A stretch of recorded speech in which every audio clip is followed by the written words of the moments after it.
G'day, I'm Ali Amo, and this is the Lease on Life podcast. You know that William Shakespeare guy? A lot of people talk about him. He's still very relevant. You may not know this, but he actually mentioned the web of life himself. The quote from him reads, "The web of our life is of mingled yarn, good and ill tied together." Ain't that the truth? There's good and bad in everything and everyone. I like that he used the term ill to describe the negative or the bad, if you want to look at it that way, especially seeing the bad or negative things that we do to ourselves or that are done to us, if you look at it that way, when suppressed or repressed and kept in the body instead of being expressed and processed, results in illness. It's all very much related to what we're talking about today. I'm going to introduce you to a new strand of the web of life. It's called the Power Strand, and it is energy and science. I'm just going to give you a sec to marinate in those two for a second. Think about the connection between energy and science and energy. I don't know about you, but for me, my first thought about energy is in relation to science and that connection.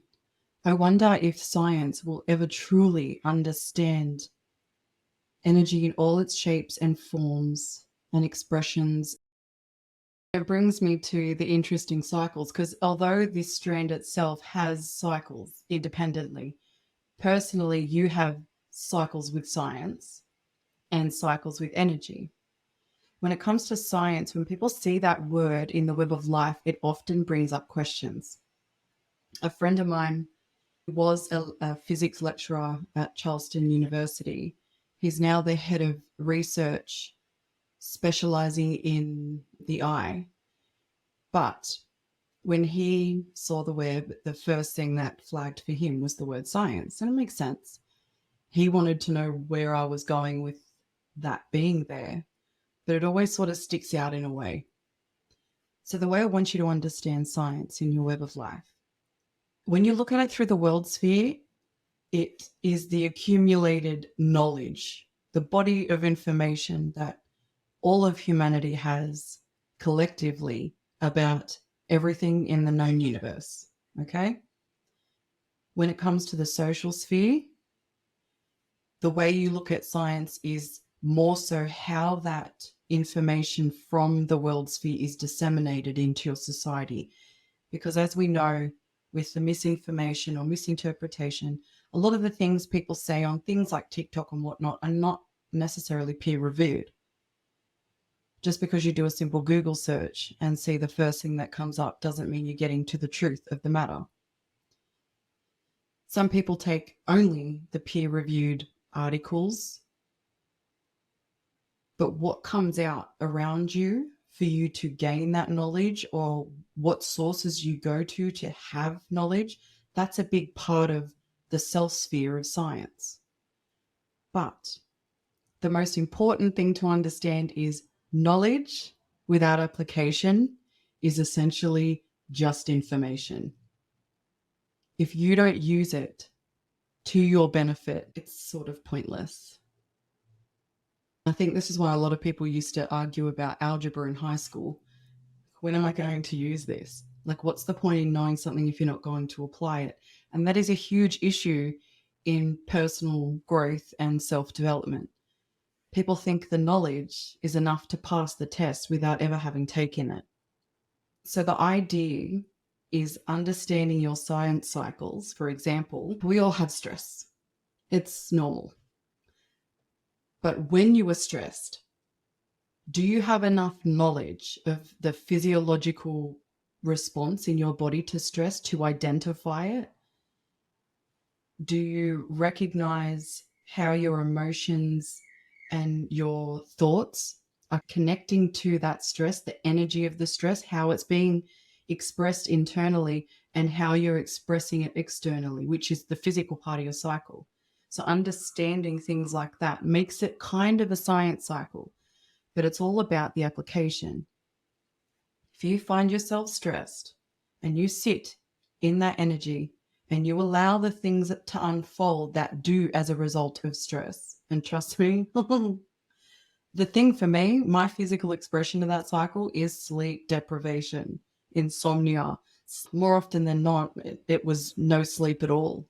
I'd try and think through the problem, but I'm in that emotional state and all the stuff going on in my body was just terrible. Now I have a very different application of the knowledge of stress.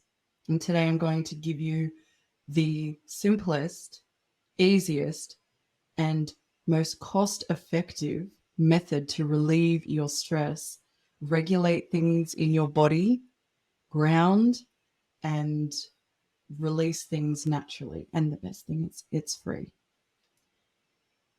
So understanding what my stress cycle was and applying knowledge of science, like drinking things like coffee or smoking cigarettes or drinking alcohol, not sleeping, eating horrible food or not eating properly, like losing my appetite, understanding these kinds, and the elevated mood, not in a good way, but things that would be ignored by me under normal circumstances would be magnified, and I'd hold on to things that are pointless just because of the state that I was in.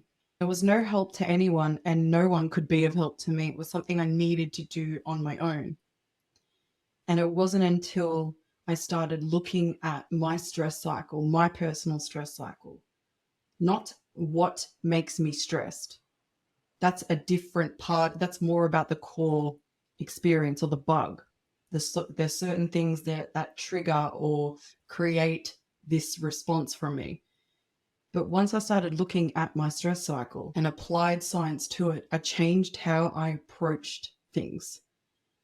I recognized the physiological sensations in my body. I became so much more mindful of my hydration, of what I was eating, of what was happening in my head, the sensations in my body, and how that connected to my mind. I look back and think, what were you doing to yourself? What did you expect? Like, how are you going to solve your problem or even just look at the situation differently like that?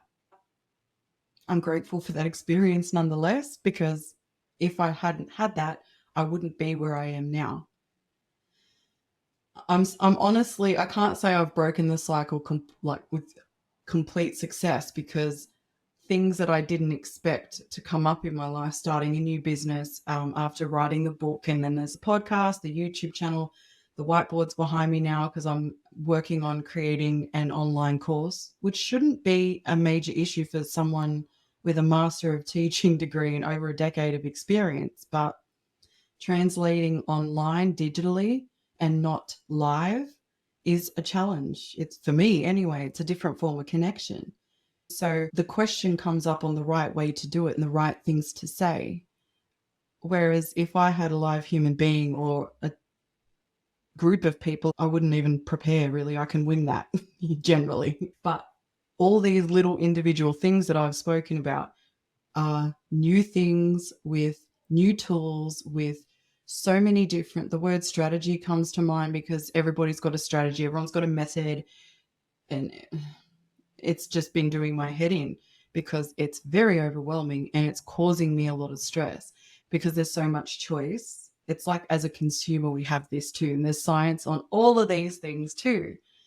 We don't realize it at the time though, but the psychology around sales, the language that they use and the scarcity tactics, all the stuff that make you spring into action. Having an understanding of that will change the way you consume, the way you purchase, just the way you perceive it all. When I've said this now, if you've thought, yeah, I've heard something about that, like the psychology of that, if you're someone who has an issue with online shopping or just shopping in general, you've got to understand why the discount thing, why this ticket, why and what that does to you so that you can help yourself break the cycle by applying that knowledge. So that's a bit of a crash course in science. There's far more to it, because with science, it in itself, as not only a concept, but individual disciplines as well as the collective, have their own cycles. And it's very much tied to the time strain, which is beliefs in history.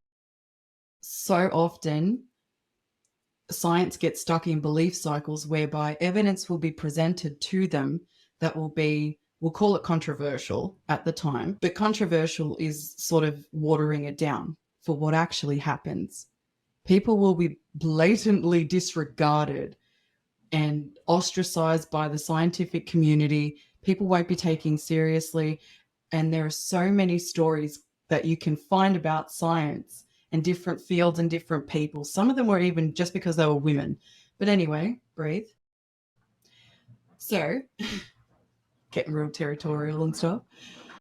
Throughout history, you will find that some of the things that we understand today, I think Tesla would be a great example of this, how things were not taken seriously, ignored, sometimes you could argue even suppressed, maybe even intentionally. As a result of that, even when information is presented, they can't break their own belief cycle within a specific scientific community within a field.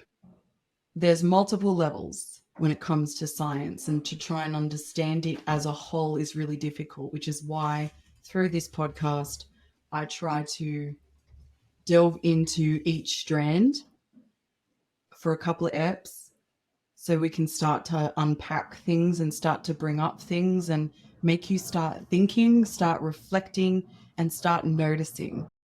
What do you think when you hear the word energy? What comes to mind? Do you think of the spiritual side of energy, mental energy, physical energy, emotional energy, sunlight and food, water, like the energy sources, vibes and frequency? Your web of life considers all the things I mentioned and all the things that you would have thought of that were outside of that. But look at the energy individually and collectively. What's your energy like? How do you feel? Do you have cycles with energy?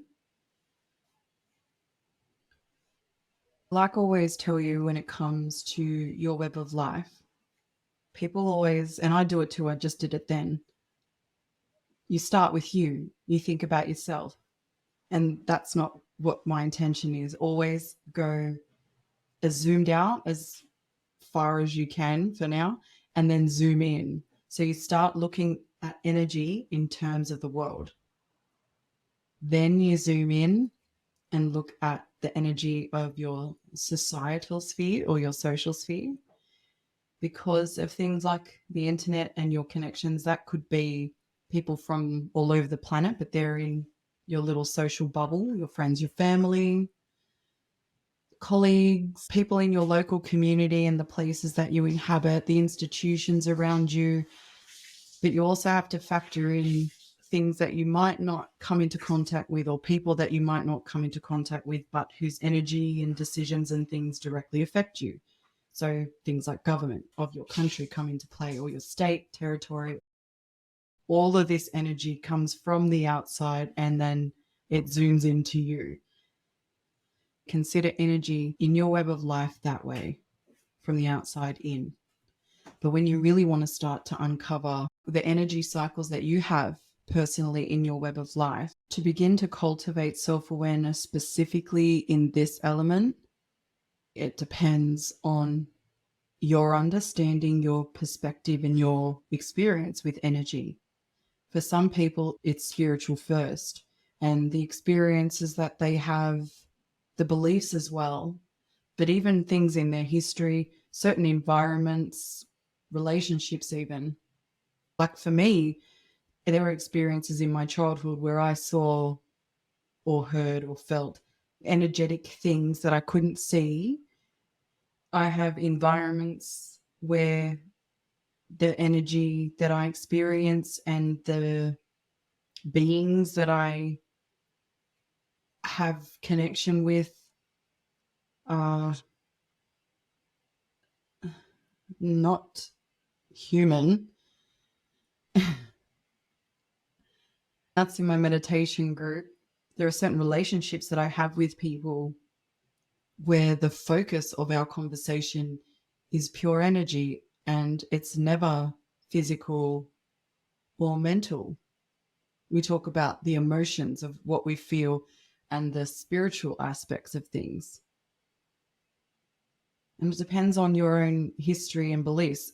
There are certain ideas that you have that influence how you perceive energy or how you understand energy and how you experience energy, especially from other people. Understanding what you think and feel about energy can help you start to identify the cycles that you have, regardless of what the core experience or the bug is in your web. It's always better to reverse engineer. So you start with, what are you noticing? The doingness and the not doingness. And then the sensations, the emotions, and the thoughts. And the core experience of the bug comes later. But there's always going to be energetic cycles with your relationships with other people too. There's a huge reason why when you look at the web of life, you'll see relationships, energy, and history on one side together, and on the other side is beliefs, science, and environments. So the power strand is, in a way, very much a part of all your cycles and everything else in your web of life because of the fact that it gives the power to everything. Science is our way of understanding everything in the known universe. Some people believe that science has a lot of corruption. Some people believe science is gospel. Some people believe science is our answer to everything. But even as we saw with the James Webb telescope,